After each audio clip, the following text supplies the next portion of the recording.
Hi friends, welcome to Telugu ముచ్చట్లు channel. ప్రముఖ కోలీవుడ్ నటుడు డిఎంకే అధ్యక్షుడు విజయకాంత్ ఇక లేరు. 71 ఏళ్ల వయసులో అనారోగ్య సమస్యలతో ఆయన మృతి చెందినట్లుగా తెలుస్తుంది. శ్వాస తీసుకోవడంలో ఇబ్బంది పడుతున్న ఆయనను కుటుంబ సభ్యులు చెన్నైలోని మియట్ ఇంటర్నేషనల్ హాస్పిటల్లో చేర్పించారు. ఇక చికిత్స పొందుతూనే ఆయన గురువారం తుది శ్వాస విడిచినట్లుగా ఆసుపత్రి వర్గాలు తెలిపాయి. ఇటీవలే అనారోగ్య సమస్యలతో ఆసుపత్రిలో చికిత్స పొందిన విజయకాంత్ కొన్ని రోజుల క్రితమే డిశ్చార్జ్ అయ్యారు. అంతలోనే మరోసారి హాస్పిటల్ పాలయ్యారు.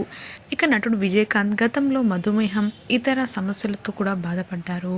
కాగా నటుడు విజయకాంత్ మహమ్మారి కరోనా కారణంగానే చనిపోయినట్లుగా తాజాగా అందిన సమాచారం. ఈ వ్యాధి కారణంగానే ఆయనకు ఊపిరి తీసుకోవడంలో ఇబ్బందులు తలెత్తింది. డిఎంకే అధ్యక్షుడు విజయకాంత్ కి సంబంధించిన కొన్ని అరుదైన ఫొటోస్ ని మనం ఇప్పుడు ఈ వీడియోలో చూసేద్దాం. మరిన్ని తాజా అప్డేట్స్ కోసం తెలుగు ముచ్చట్లు ఛానల్ని సబ్స్క్రైబ్ చేసుకుని పక్కన కనిపించే బెల్ బటన్ని క్లిక్ చేయండి. అందులో ఆల్ అనే ఆప్షన్ని సెలెక్ట్ చేసుకోండి. దాంతో మేము అప్డేట్ చేసే ప్రతి లేటెస్ట్ వీడియో మీ మొబైల్లో కనిపిస్తుంది. Thanks for watching.